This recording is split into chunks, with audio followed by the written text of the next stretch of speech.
สวัสดีครับวันนี้วูฟแก๊งชาแนลเราจะมาแนะนำอุปกรณ์ธนูในกลุ่มธนูที่เราเรียกกันว่า Traditional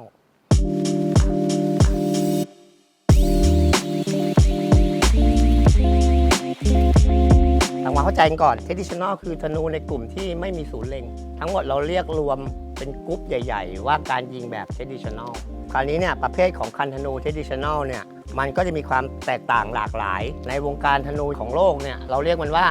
แบ่งเป็นคลาสว่ามีคลาสไหนบ้างคลาสสูงสุดของ Traditional วันนี้เนี่ยเราเรียกมันว่าแบโบก็คือคันธนูรีเคิร์ฟหรือคันธนูโอลิมปิกรีเคิร์ฟที่เราถอดศูนย์เล็งออกถอดก้านถ่วงออกแล้วก็เอามายิงโดยที่ไม่มีศูนย์ไม่มีก้านถ่วงคือตัวอย่างคือคันนี้เอาดูง่ายๆนะครับเราไม่มีศูนย์เล็งเราไม่มีก้านถ่วงแต่เราสามารถถ่วงน้ำหนักก้อนน้ำหนักลงไปได้โดยที่ก้อนน้ำหนักก้อนนี้จะต้องติดอยู่กับคันธนูสามารถใส่พันเจอร์ได้และติดตั้งเลส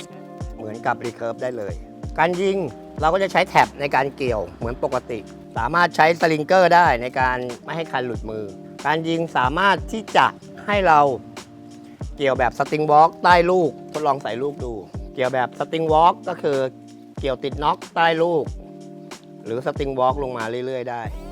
หรือทำเฟสวอล์กได้เฟสวอล์กคือตำแหน่งแองเกอร์ที่หน้าใช้นิ้วชี้ใช้นิ้วกลางใช้โหนกแก้มใช้ใต้คางรวมถึงสามารถเกี่ยวข้อมลูกได้นะครับมีแข่งทั่วไปครับระยะ18เมตรอินดอร์แล้วก็อนาคตจะมี50เมตรเอาท์ดอร์อีกประเภทหนึ่งนะครับที่เรารู้จักกันบ่อยหรือเห็นกันบ่อยๆก็คือคัน Traditional ที่ไม่มีเลสและพันเจอร์แต่มีตำแหน่งวางลูกเรียกว่า Arrow Shell นะครับมีหน้าต่างคันนะครับทรงจะเหมือนรีเคิร์ฟกลุ่มนี้เนี่ยเราเรียกมันว่าInstinctive Bow เรียกตาม WA นะครับอ้างอิงจาก WA เพราะนั้นเราสามารถติดวัสดุ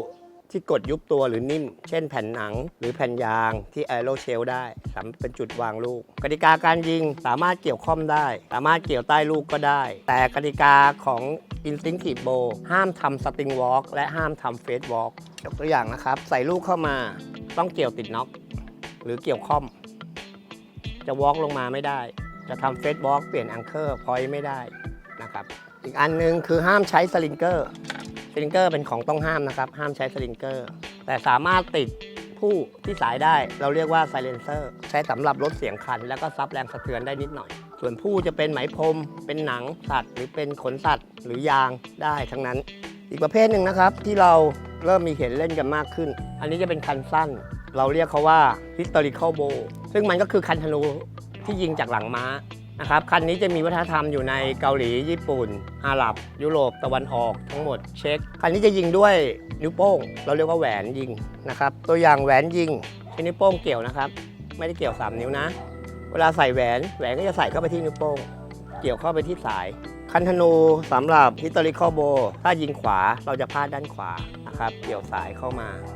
ลักษณะเป็นอย่างนี้ถามว่าเอามายิงแบบอื่นได้ไหมได้พาดซ้ายก็ได้เพราะเขาไม่มีหน้าต่างคันเกี่ยว3นิ้วใต้ลูกก็ได้เกี่ยวข้อมก็ได้เพราะฉะนั้นคันธนูประเภทนี้มีความหลากหลายในการยิงสูงแล้วก็จะเป็นคันที่ยิงค่อนข้างสนุกมันจะมีธนูไม่มีศูนย์อีกประเภทหนึ่งที่เราเรียกมันว่าลองโบเนี่ยจะเหมือนกับคันเหมือนไม้คานแล้วมาขึ้นสายจะเป็นตัว C จะมีลองโบอยู่2ประเภทถ้าอย่างที่โรบินฮูดยิงในหนังอันนั้นจะเป็น English Longbow ก็คือไม่มีหน้าต่างคันหน้าต่างคันคือจุดไหนคันนี้ก็เป็นคันที่ไม่มีหน้าต่างคันนะครับไม่มีการบากเข้ามาเพื่อวางลูกลองโบหรือธนูที่ไม่มีการบากเข้ามาวางลูกเราเรียกว่าไม่มีหน้าต่างคันนะครับคันนี้มีหน้าต่างคันเห็นไหมฮะหน้าต่างคันบากลงมาเพื่อวางลูกเพราะฉะนั้นหลักๆของธนูก็จะมีประเภทอยู่ประมาณนี้นะครับของคันธนู Traditional ที่ไม่มีศูนย์ยิง